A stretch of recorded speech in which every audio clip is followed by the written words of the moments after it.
Okay, we're live. Okay, here we go. This is stupid. All right. Hey, everybody. Welcome to Disrupt the Chaos. Excited that we're going on this journey together. So I went through this incredible conference this weekend called Through the Portal. It was great for folks to be together, young, old, intergenerational world, United States. And I also really felt deeply that people they are really critically thinking about solutions to our current issues, not only here or throughout the world. And I want to remind anybody there'll be a special edition of Disrupt the Chaos tomorrow at 7, where I will be interviewing the Green Party candidates, Dr. Jill Stein and Butch Ware. So I'm going to bring up my comrade, and we're just going to have a conversation about Cooperation Jackson. But I also want to talk about what's happening in Lebanon. And anytime I want to understand the international ramifications that's happening, I always bring up my comrade. And also to all of those in Florida, I mean, this hurricane is huge, it's going to hit the whole state. And I hope all our family and friends will be safe throughout the hurricane. Kali Akuno is a co-founder and co-director of Cooperation Jackson. Kali served as the Director of Special Projects and External Funding in the mayoral administration of the late Chokwe Lumumba of Jackson, Mississippi. His focus in this role was supporting cooperative development, the introduction of eco-friendly and carbon reduction methods of operation, and the promotion of human rights and international relations for the city. Kali also served as the co-director of the United States Human Rights Network, the executive director of the People's Hurricane Relief Fund based in New Orleans, Louisiana after Hurricane Katrina, and was a co-founder of the School of Social Justice and Community Development, a public school serving the academic needs of low-income African American Latino communities in Oakland, California. So, Kali, thanks for being with us tonight. For people who've never heard of Cooperation Jackson, what is Cooperation Jackson? Well, pleasure to be here for everybody who's listening. Thank you for joining. This is a new process and project that we're taking on, and definitely looking forward to ongoing work with my comrade Rosa. So definitely, tune in to get to And cooperation. wait 1 second, because it's my bad. This show is sponsored by Cooperation Jackson and also with other support from B Day, the organization to stop violence against women. So Tuesdays and Thursdays, and but tomorrow's a special edition. So you'll see us tonight, tomorrow, and also on Thursday. So tune in. Yeah. So Cooperation Jackson is a network of worker-owned cooperatives and solidarity supporting institutions like the Fannie Lou Hamer Community Land Trust, based in Eversville, also known as Jackson, Mississippi. We are 10 years young, and I stress the young, because one of the things that we have learned in the course of this decade is how long it takes to develop the skill and capacity to do this type of work effectively and in a transformational way. The work is ongoing. The struggle to democratize our relationships and methods of production is an ongoing struggle. Um, but we are 10 years in it, making some pretty significant strides, but we have a long, long way to go to get where we're trying to go. And for folks to know, and understand, Cooperation Jackson is what we describe as an instrument, right, of the Jackson Kush plan. And that is a plan which, first and foremost, is trying to create a liberated zone in Jackson, Mississippi, and in the broader Kush. And for those of you who are not familiar with Kush, Kush comes from an ancient Nile based civilization in East Africa and what would presently be the Sudan. But this Kush region, the way we are describing it now, describes a number of counties in Arkansas, Tennessee, Louisiana, and the vast majority of them being in Mississippi, which straddle the Mississippi River, which constitute the core area of the black belt of those four states, which is named not only for the richness of the soil, where cotton and sugar cane were king during the era of chattel slavery, but where there constitutes a new African majority. And for those who are not familiar with that term, that is a term that those of us who are pushing for not only self determination, but political independence and sovereignty from the U.S. settler colonial state, which is what it is. And we can talk about that more. What we are pushing for throughout the deep South states of Louisiana, Mississippi, Alabama, Georgia, and South Carolina. So we are a component of this overall movement, striving for self determination, sovereignty, and a socialist transition. And we are just trying to play our particular part, which is developing the productive forces and democratizing those forces and put them directly in the hands of Black working class people, to transform our lives and build an autonomous economic base from which we can work from and have resources to leverage, for our own political campaigns and our own transformative work in our community. So that's us in summary.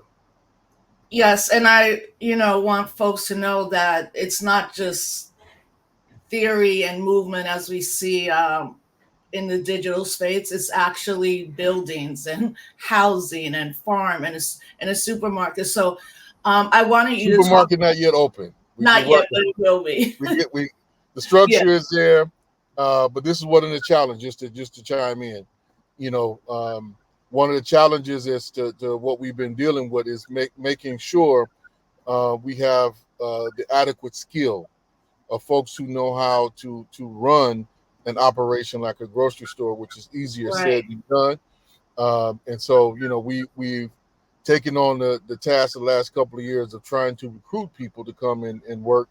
And we are now shifting that up. It may take a little bit more time, but doing it right is more important than doing it quickly. And so, what we're honing in on now is a strategy of trying to take two of our young people primarily in their 20s and 30s, which is strategic because we're trying to get somebody who's going to help anchor this project for about 10 to 20 years of kind of a life contribution. But we're looking to perhaps send them to, the Detroit People's Cooperative that Baba Malik and some other of our forces started up there, which took them about at least 10 good years to develop, but they're up and running and doing well. We want to send our folks, to get some training and develop some skill, so they can bring that back home rather than just, trying to bring in somebody. Um, and the challenge, just to be frank, so folks know, because we always try to share lessons. It's not like we can't find Black folks who got the skill. Just given the thin margins by which we operate by, we can't afford some of what people are asking for. And that's not a disc on what people are asking for, because folks should be justly compensated. But right now, for our nonprofit to be able to subsidize somebody making $150,000 to $200,000 a year, which is kind of your going market rate for this type of managerial skill, that's a bit of a challenge for us. So we are trying to develop that skill, and then work our way up to that type of level of distributed income, that will be earned from the particular design that we are trying to employ. And we're not trying to just do a regular, grocery store. Just so folks know, a good chunk of what we want to do, and which is why the skill is so important, is to have one particular, perhaps even half, by design, of our grocery store being an organic, kind of what you call it, walk-in store where you can pick some fruits, from hydroponic, aquaponic system, and then the backyard plot where we want to grow fruits and vegetables, but and then also have in the most sustainable way possible, fresh trout, catfish, lobsters, shrimp, and crawfish. Which makes sense living on the Gulf Coast, and yeah. So Can yeah, so it's a work in progress. We made a lot of progress, but we still got some ways to go on that.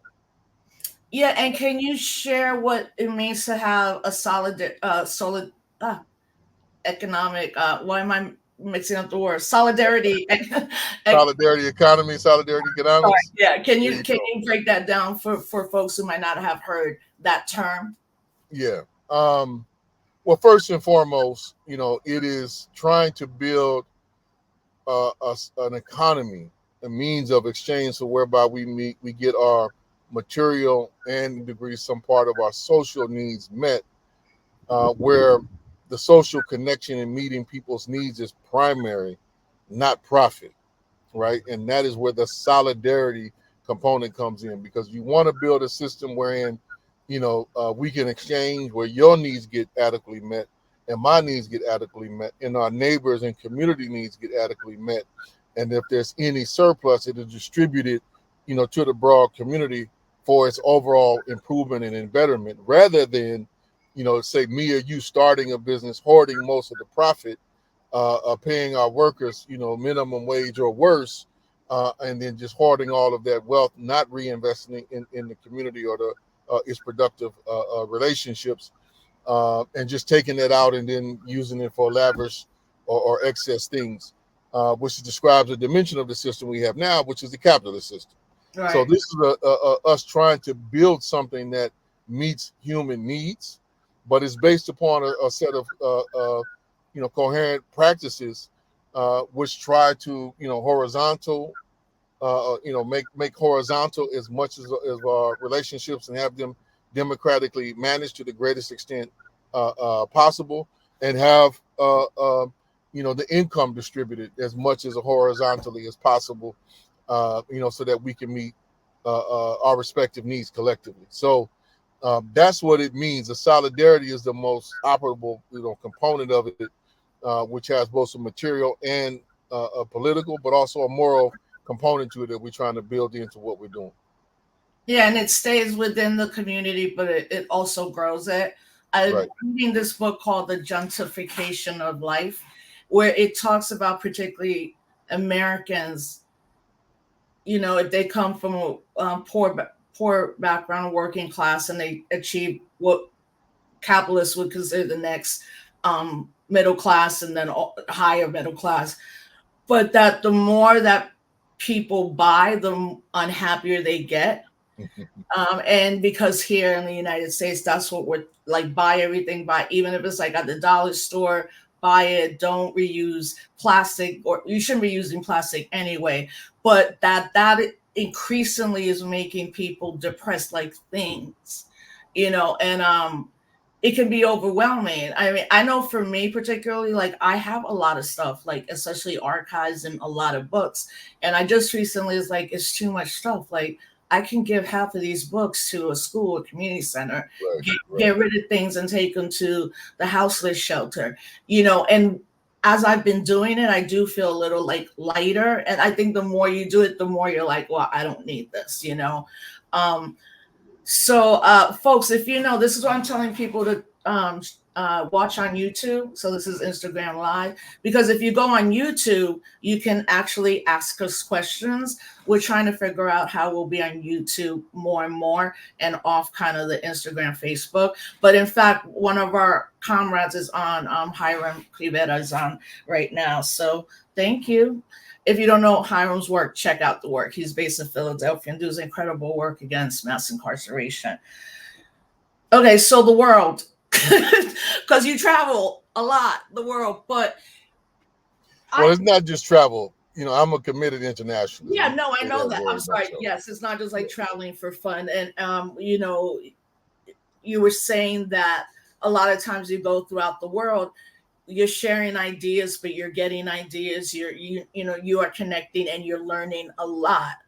So I Lebanon, the Middle East, but particularly like, why is this breaking out in Lebanon right now? Or why is Israel bombing Lebanon, right? And I think when people saw those attacks in the pagers and walkie talkies, were like, how did they get that? And how is that possible?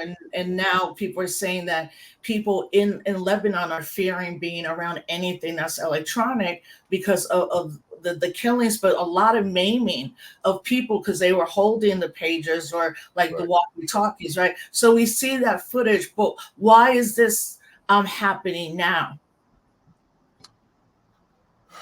Um, to be clear and to be frank, it's happening now because Benjamin Netanyahu is trying to alter the outcome of the U.S. elections. He would prefer Mm. to have Donald Trump in office than Biden or Harris in particular.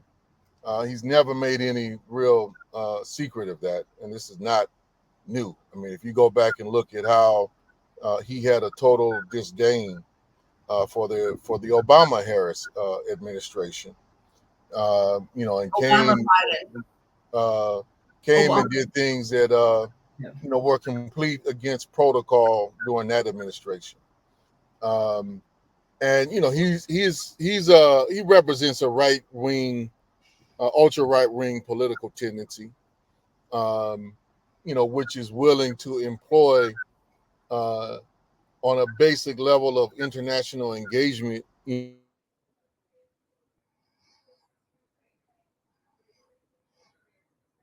Oh, Kali froze. It might undo it in its own. Let me see that. send them. Oh, it froze a little bit. Okay, go ahead. Yeah. Okay, I think we're back. Yep. But fundamentally, um, you know, Netanyahu and the forces that he represents are fascist forces. They've always been that. Now they haven't always had political license to kind of do what they want, just given the constraints of the international system. But right now, they got carte blanche to do what they want. And I want folks to be very clear. Um, the trend of Zionism that he represents has never considered the present borders Mm. of the state of Israel, the Zionist settler colonial state of Israel, to be their final borders. And they view, parts of all of Lebanon, all of Palestine, a significant part of Syria, and what would now be part of Iraq as part of their greater Mm. Israeli Israel project.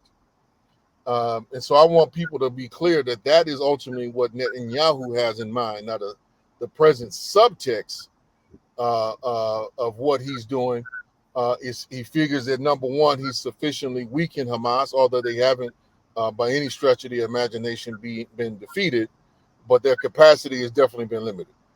So he feels that he can kind of hop, skip, and jump and create more space and take out what is called the axis of resistance, which is an alliance of forces, um, in Southwest Asia that comprises, Ansar Allah, also known as the Houthis, Hamas, Hezbollah, uh, several forces in Syria, several forces in Iraq, and Iran.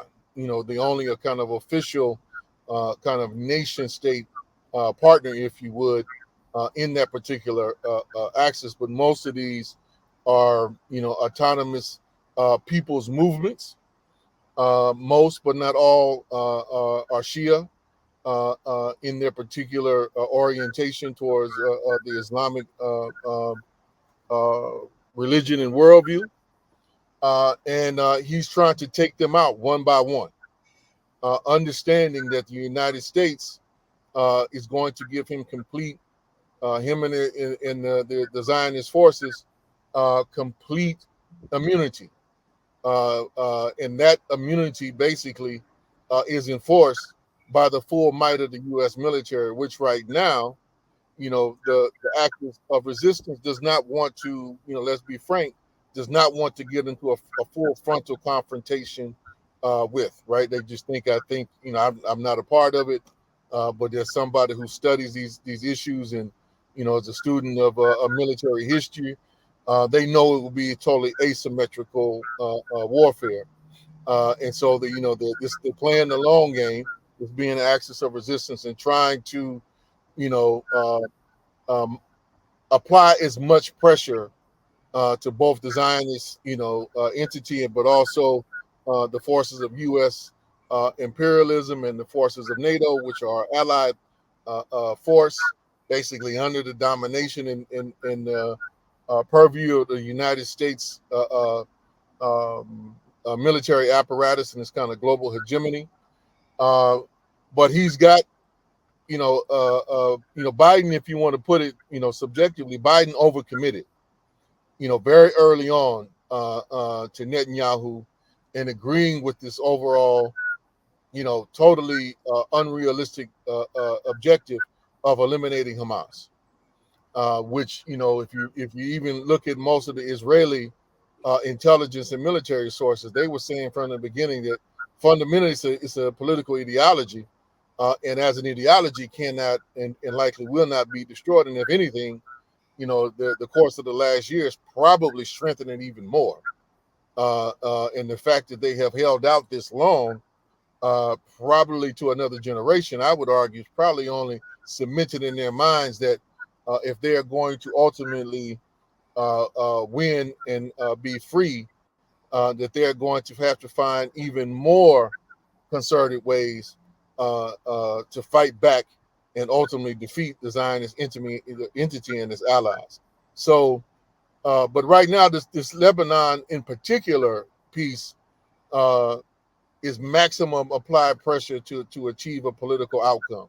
Now they'll tell you on the TV that what he's trying to do, or what the military is trying to do, is bring the Israelis back up into the northern part of Israel. Don't fall for that. I mean, that's a subtext, but don't fall for that at all. Uh, uh, the long term political objectives of eliminating Hamas and conquering more territory.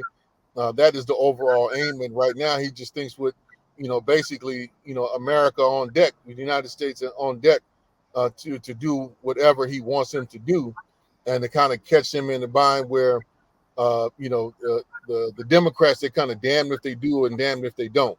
And what I mean by that, like if they cut support for him, the Zionist lobby and their allied forces in the United States, that would definitely tilt the election towards Trump without question. But they're also now in a bind that if they overcommit, at least verbally, they may lose at the very least Michigan and Pennsylvania, where there are large concentrations of both Muslim Arabs people and a good number of black people, we should say, who are very clear they're going to vote against genocide. And so this is very much for grabs. But Netanyahu being, a very skilled politician, someone who understands the United States and how to play it very well, he is exploiting this situation to the hilt to get exactly what he wants. Now, a deeper part of this, you know, um, if I may just talk about some of the lessons of here, you know, that piece with the pagers and the walkie talkies. Yeah. There's a lot of lessons to be learned there. One, I hope everybody understands that the reason why it is imperative to not to depend upon your enemies, for your basic means of survival, communication, food, etc. This should be a glaring example as to why that is a no-no. To the greatest extent that you can. But what it hints at is, the full degree of complicity that a number of states have with the United States and the Zionist, regime, and executing this. Because by all trails, if you look at it, just the nature of how globalization basically works, international capital, and this distributed production cycle that they have. Some parts were made in Taiwan, or for a company that was initially, or the pages in particular, that was based in Taiwan. Part of the production apparently took place in Hungary, and then at some point it sounds like they actually interceded at a port, seized the shipment, and then went in and placed little explosives in each and one a single one of these pagers and walkie-talkies. And Uh, yeah, that's what I think. Because when I saw it, I was like, "This is like a movie. Like they're made in Taiwan." oh, it was. Look, I mean, I hate It's to be like so an act- violent, but it was a hell of an operation. But what yeah, people need to understand, the nature of the international compliance that took place in the agreement. So don't just think that this was just the Israelis. Nah, this was the United States played a hand. You best believe the EU countries played a hand. Taiwan, which is basically, a vassal project of the United States, they played a hand. And also, I would imagine, some of the Arab regimes also played a hand in at least turning a blind eye to this operation, which involved massive surveillance, so that they underscored the detail about which they have clearly infiltrated Hezbollah's communications network to know that this order had went in. But we can see the extent to which there's an international dimension to this. Um, by when the Israelis and their allies, committed an egregious act of terrorism, which has totally been downplayed, which was the assassination of Hania in Tehran, in Iran, right? When he was there, in part as part of negotiations trying to get a ceasefire, and he was the chief negotiator for Hamas, and they just straight up took him out. So that lets you know what they was really thinking about peace. That right. was There was not, no, yeah, was they don't not want that that. wasn't on the agenda, right? All the rest of that was just a ruse. So yeah, this is about changing outcomes and ensuring outcomes. That's what this whole piece around Lebanon really is about, and I hope people are very clear about where you stand. And in this case, you got to stand with the sovereignty and self-determination of the Lebanese people, and their right to resist, just as you got to stand in solidarity with the Palestinians, I think unequivocally, and their right to resist by any means they deem necessary, to expel their colonizers and attain self-determination and sovereignty. So having Trump makes it worse, but around the Palestinian people in Gaza, like, is this ever going to end? I mean, how does something like this end, as we're seeing these numbers of, more than Repeat probably, again, Rosa. My signal went weak for a minute. Let me turn yeah, some things off.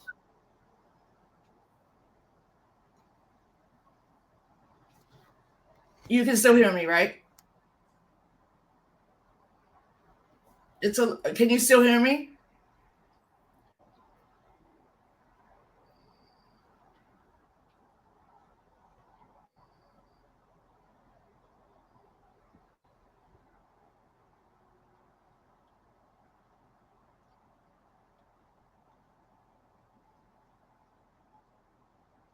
Okay, so I think Holly is frozen right now, but I want to.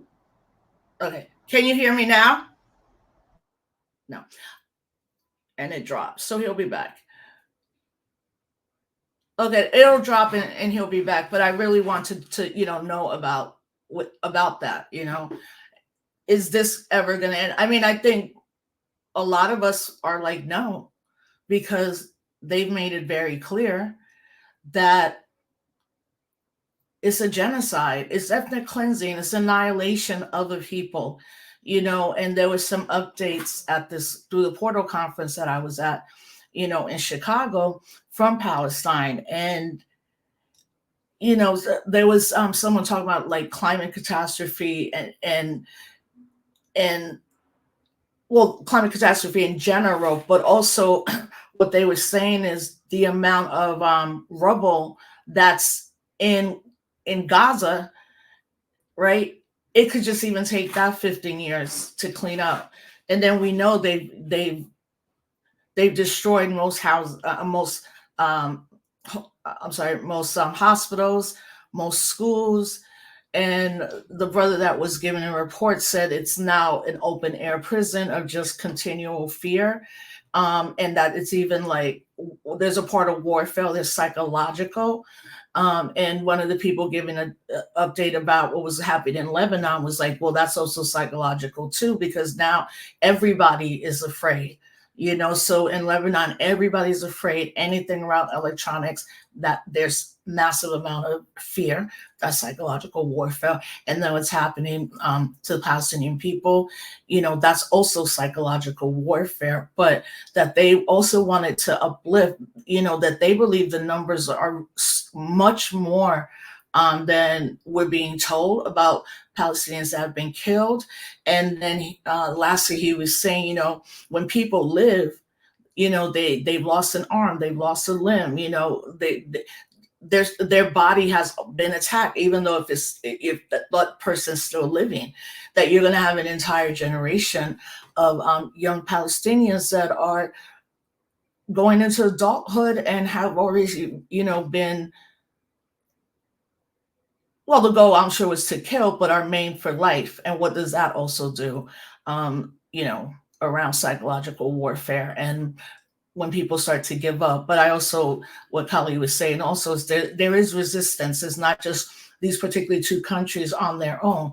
There's forces all around the world that are, as Kali said, about acts of resistance. Okay, he's back. Let me add him on. Hey, you're back. So I was just talking about the Sorry about that, y'all. no, I'm doing fatherly duties, so I'm on the road rather than being somewhere situated. no, it's good. Doing this interview.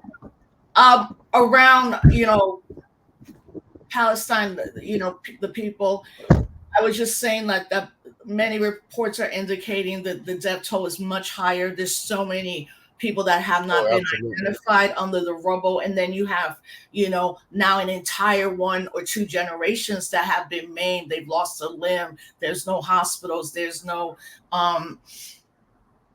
safe to go. And how does,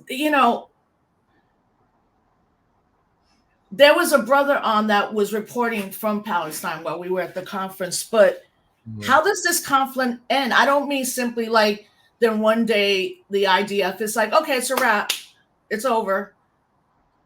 What's the long-term implications then of 1, 2 generations? And if Trump comes in or Harris, are they going to act any different? Well, especially Harris, towards the policies, or they're just going to be like, go. Like if Harris wins, is she ever going to do anything to stop this? Will she ever stop funding them at this moment? And Trump will just Well, give them money, right? So more, more, and more, and more. well, I think that we need to be mindful that that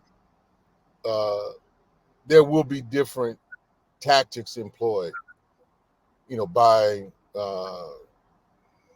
Harris or Trump relative to this particular situation. But I would stress that we need to be clear on what they unify on, right? And what they unify on is that Israel is going to remain, their garrison state in the region, and in all other interests in that particular region are going to be subordinate to that. Point blank. They have lockstep unity on that. Now, to what degree are they willing, to escalate to a broader international war? That one you would have to say Trump is more likely to tip the scales in favor of what Netanyahu and the fascist forces in Israel want to do, and that is to just have a full frontal war, in particular with Iran. And if they could eliminate Iran or affect regime change through military confrontation and install a puppet government in that particular state, I think Trump would back that. You know, and more than likely, other forces would as well. The Saudis, some of the other Emirate states, basically the reactionary monarchies, they would probably all align with that against Iran. Um, but to do that, definitely then brings in the question of a wider international war with both China and Russia, who can Right. ask Yeah. for, Iran to be removed from the table, because that would have a kind of cascading domino effect that could have some ripples upon them, particularly Russia, which I think I would offer from, what's keeping up with it. Russia is far more dependent on arms manufacturing from Iran, for its ongoing conflict with NATO in the Ukraine, and that's how I would hope people understand that to be. Now if Trump, conversely, if Trump gets elected, he's probably going to negotiate, uh, um, a settlement with Russia, pretty much getting what it wants out of the Ukraine, and then kind of a partial retreat on NATO, and just force NATO basically to pay rent, which he threatened the last time and didn't do. But I Yeah. think now he's more clear on what he wants to do. But I mean, let's be clear. I mean, folks may not like me saying this or may disagree. That's fine. I think we need to try to approach this as folks trying to be in solidarity and act in solidarity, with our comrades in Palestine. There's a level of honesty that we got to ultimately engage. And I think Israel's made the terms clear, and the United States have made the terms clear long before this. I think this is just, if anybody had any doubt about what the outcome of the Oslo Accords, were, we should have made it crystal clear. And let me make that abundantly clear. It's either two outcomes: either Israel falls and destroyed, Mhm. or Palestine is wiped off the map, right? And its people are pressed into total submission. Either in Jordan or being dispersed in other states. Like that is where this is headed. And I think what Netanyahu fundamentally has accomplished, he's the two-state solution. That's gone. It's been gone Yeah, for. that's done. Yeah. But they're gonna keep propping it up. Even China and Russia still propping it up. Primarily as a political ploy, I would argue. But that's fundamentally gone, right? The So material, yeah, it's just continual escalation and war. and so it's either a one state, but he's eliminated any political pretext for one state solution, right? And Mhm. clearly, um, this empire would have to change. The continental U.S. empire would have to change for that to become a reality. And so, in truth, me and you and our forces, if we're serious about aiding our folks, we got to get our act together, to hasten the fall of this joint and its grip on the world, and that is in everybody's collective interest, right? But there's a particular role, both in the short term and the long term, that we have to play in a brought into a real, genuine joint struggle, premise international struggle that we're going to have to engage in the more immediate sense. We're going to have to figure out how to make an actual, I think, level of intervention in the supply and manufacture of weapons that are sent over to this project. You Yeah. got to have a mass movement. You can't do this ultimately with small little actions here or there. Those are important. Don't get me wrong. To building people's courage, building people's capacity, building people's political will and resolve. But we're going to have to convince the millions of people that have been out in the streets over the past years that we got to step it up and we got to get into more direct intervention. And we got examples of that in our history. Yeah. Uh, let's look at the movement against, the School of the Americas that put pressure, against the Contras in the struggle the reactionary struggle the United States was waging, against Nicaragua, Honduras, and El Salvador, the peoples of El Salvador, and the mass movement that was waged against that. You know, um, there's other ones I can cite, but we have some history, but it's gonna be it's gonna be with some sacrifice. And I think that part we need to be clear, but also speak clear about, so we build the political muscles and clarity and analysis on how to engage that. And what do I mean by that? Like, they are very clearly going to criminalize anybody doing that level of kind of direct action. They already headed that way. You can see that with Cop City. You can see that with the proliferation of Cop City. Uh, Yeah, uh, and Cop City folks, they're trying to build even more of them, but specifically, just Google Cop City, see what they're doing in Atlanta, because other states are fighting now to do it as well, even here in New York. So, Kali, with this election, right? The analysis. I mean, so for people like us that are we watch this, and the electoral political project, I mean, in my opinion, that's on its last legs as well. But what's the analysis right now, since we're seeing polls putting them in dead heat? We're seeing that the uncommitted movement is not endorsing either one as well. They're not endorsing Green Party, third party people. Then we're seeing already the strat, that if Brandon Trump wins, Harris. yeah, if Trump wins, right, it's because the Green Party, which that's not really how elections work. It's they're focusing on a number of states for a reason, but also what they've been doing right now at the board of elections, and who's running those board of elections, and how they want to do hand counts now, right? They're out here, for particular Republican Party, many of them have a stronghold in board of elections for a state. They want to change things right now so they can already potentially, try to, as they say, stop the steal a second time. But, you know, what is the analysis right now? Because it does seem, and everything that is also polling on what people's issues are. Number one and two are inflation and immigration. And if you Right. really look at the Republican Party and what they're doing around immigration, they are just, that kind of, if you don't stop it now, they're going to come to your community, they're going to rape you, and they're going to kill your kid, and all the fear mongering. But what is your analysis at this moment about the U.S. Election that's less than 6 weeks away? Well, look, I've been saying for, you know me, our conversation. I've been telling you for the last 2 years Trump was going to win.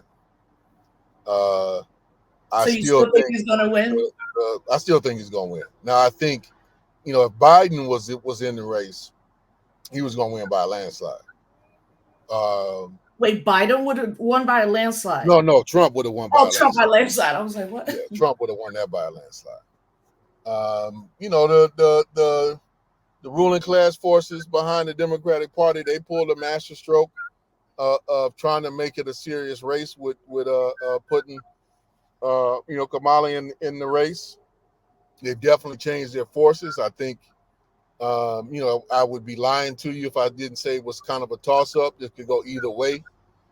I'm still saying that primarily based upon inflation, that I Right. still think Trump is going to win. At the end of the day, because they did a whole shucking and jiving joy piece and trying to lead with positivity and all this other kind of stuff. Meanwhile, they're the party that's actually committing a genocide. And other than the status quo, they really have not offered much, to folks. And if you look at the core constituency of their coalition, Arabs and Muslims they've alienated. This being the Right. Democrats, so Yeah. aliens and Muslims they've alienated. A good number of youth they've alienated on the question of genocide.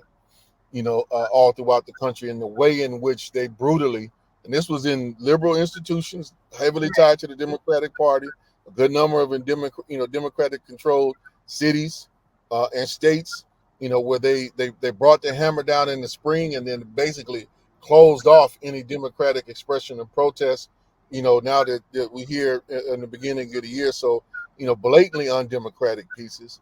They've silenced political speech by what they did with the Huru 3 case. They offered nothing in regards to how you really going to deal with the police terror reigned against black people, and Latinos, indigenous people. They have basically adopted the far right strategy around immigration and only promise more deportations. And it's not like core sections, particularly of the Latino community, forgot that Biden was part of the deporter in chief Obama regime. Like Yeah. it's not like people's memories are that short. So they are falling short on offering a lot to core elements of their constituency. And just saying that, you got to fear Trump more than anything else and give me a blank check to then kind of selectively apply repression again, like what they're doing with cop cities or what they're telling us they would do around immigration. Like that's not enough, I think, at the end of the day, for them to like comfortably carry water to the finish line to say that Harris is going to win. Now, if Trump had a little bit more discipline, I think he'd be ahead in the polls. To be honest with you, like if he out there, if he wasn't talking about 100% tariffs on folks for leaving, the dollar denomination as the means of currency exchange, and then promising 100% tariffs on some basic goods. I think Wall Street would be a little bit more favorable, pour a little bit more money into his pocket. And with that, he definitely have more airtime and coverage. His base is pretty consolidated, but a lot of folks in this country, look, we need to be real that the vast majority of people in the United States, they don't give a damn about international issues. That ain't what they're gonna vote around. Yeah. That is Absolutely. that is a particular segment. It's a strategic segment that is going to hurt the Democrats far more or threaten the Democrats' road to victory than it would, the Republicans. His folks is locked in. So, they gonna have to really figure out how to turn up, and make some concrete promises. But this is why I don't think they're gonna win, because they can't. They done push themselves in a place. If you just look at Palestine, they had to come out and admit ceasefire is not even. We're not even really pushing Yep. for that anymore, And gave right? him $20 I got billion nothing really to last offer. week again. Right, I got nothing really to offer you at this point, other than Trump would be worse, and I don't Right. think that's sufficient. And we see that, because I think, uncommitted finally having to move in that direction, was I think a critical indicator of folks just saying, okay, I can't keep playing games with y'all, and genocide, should not be excused. But you can go that down the list issue, because what's being asked by this lesser of two evil orientation, that we got to be selective about who we throw under the bus, right? Mm. And I thought it was very strategic. It was racist as all hell, that Trump and Vance came out and pull out, the Haitians are eating dogs and cats, but he knew he was playing on some deep fears and anxiety, that exists around how all people in the United States have been socialized, around race, and particularly the blackest of black, which was how Haiti is perceived.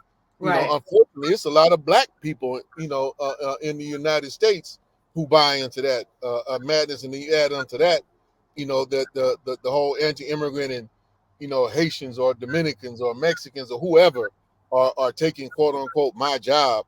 We just haven't done a good enough job to really educate people around capitalism, how and imperialism, how they really work, right? And that the system is going to exploit all those who can be exploited to the maximum. Mm. And it ain't your job. So unless there is no such thing as your job, capital don't owe nothing to you other than exploitation. So, that's all it ultimately promises at the end of the day. They're not gonna make good on anything else, right? So I mean, they can't explain the toss up, but I policy. think if you put your money on it, Rosa, I think Trump is gonna win. But let me say this before you go Yeah. to your next question. Regardless of which one of them win, and let's be real, it's gonna be one of the two.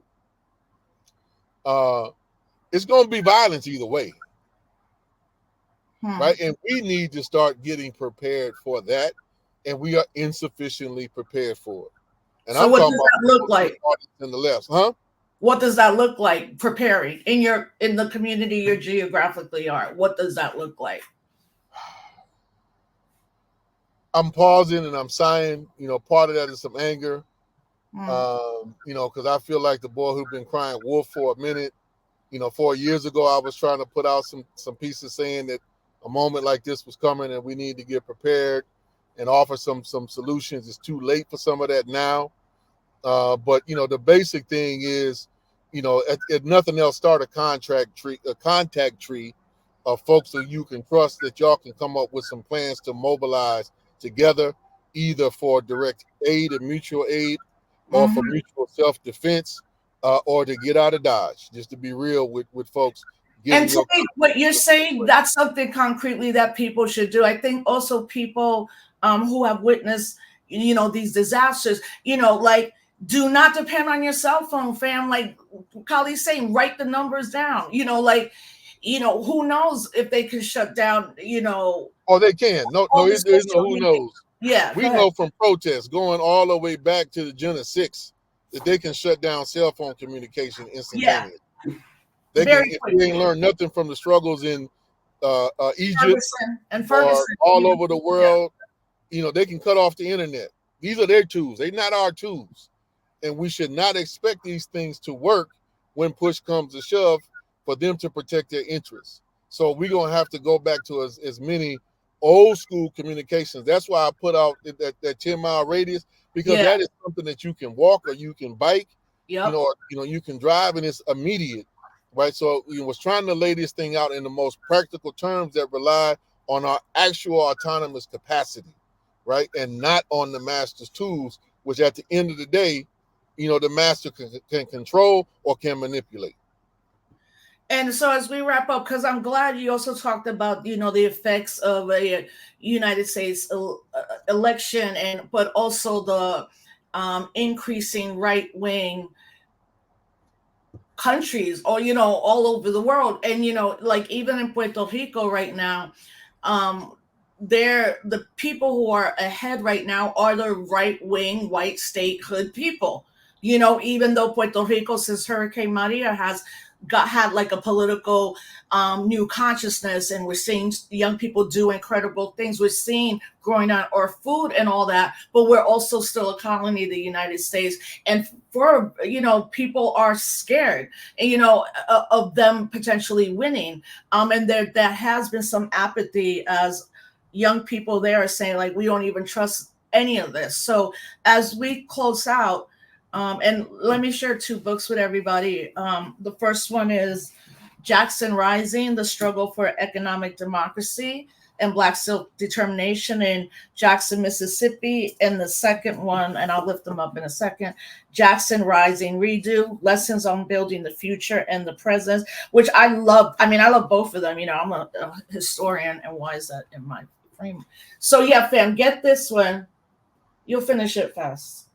But this one gives you a really dope analysis of in historical, but also around people's assembly movements and international solidarity. So, Kali, before I let you go, around climate catastrophe, because it is Climate Week, at the UN as world leaders, and we've seen a lot of protests today. I mean, I think people are amping it up here in the United States, but we're seeing some really innovative ways to protest. But climate catastrophe, within what's happening this week around climate action and resistance against those that are continuing to destroy our planet. And remember that Harris was banning fracking, and now she's all back in for fracking. Well, we're going to have to come back and do a particular piece Oh, we'll do that climate this change, week. a series of them. We will do that. But look, I mean, everything that we talked about do not disconnect from climate change. We are in an intensified period where all of these political conflicts are being intensified by how capital is being, cut short of being able to reproduce itself in the way that it wants for profit maximization, because it's running to ecological limits. like in the here and now, and that is, creating more of an intensified conflict and rivalry around who's going to control what resources remain, right? And so it's not like Israel is just, trying to, gain more territory for biblical reasons or whatever narrative that they lie to people about. Israel has a serious water problem. The whole Mm, region has a serious water problem, right? And who's going to control those strategic assets? And water is life. So, right. who's going to control it? And if you don't believe me, look at how they already managing water and cutting off, water resources to the Palestinians long before October 7th. To the degree, particularly in Gaza, rationing, how much water and what the caloric intake of folks. That's not just punishment, which it is, but it is a particular way of how do you start planning on aggregating, who benefits from the extreme resource management necessitated by climate change. And this has been aggravated by what they clearly saw coming from the so-called Arab Spring, which we at least we forget a large part of the impetus of that was how drought forced wheat prices to raise, and the Mm, drought being caused by climate change, and how that began to topple, regime after regime, or at least, force mass uprising to change them. So the political impact of all of this is here now, and for another conversation, a deeper conversation, part of what I've been arguing, for is that we need to understand that what the capitalist and imperialist system necessitates for its own survival and reproduction are fascist relations of production and social control. So the system needs this. That's why you seeing this from Hungary to, this rise in Germany to Argentina to, India. This is not by accident. It's not by accident that it's coming to the United States and it's playing itself out. So we're gonna have to do a much deeper dive on how do we, fight against climate change, create the regenerative future that we need, and totally undo, the capitalist relations of production, which underscore all this and brought us to this point of extinction. That's a deeper conversation that we have. So I applaud all those, who at Climate Week up there trying to make it happen, but it's up to us to make, the concrete links, both theoretically but politically and practically, and to try to put in practice, all these different things so that we can have, local, grounded, autonomous, projects that have the ability to create solutions on the ground that we can kind of expand and escalate based upon concrete practices, through a process of federation is what we would argue on how we're trying to approach this from Cooperation Jackson. So I'm Khalil Akuno, co-founder, co-executive director of Cooperation Jackson. Um, yeah, we will be having those conversations. And folks, so you know, we will every week highlight what or highlight someone or bring them on from Cooperation Jackson as well. And I want to remind everybody that there'll be a special edition of Disrupted Chaos tomorrow, 7 p.m. All the socials the same, where I will be interviewing Green Party candidate Dr. Joe Stein and Butch Ware. And I thank y'all for your time. Thank you for rocking with us. We will see you soon, Kali. Love you, comrade. Thank you to everybody and the family. Thank you for being on tonight. Right on. Love you too. Appreciate everybody for tuning in, and catch you soon. All right.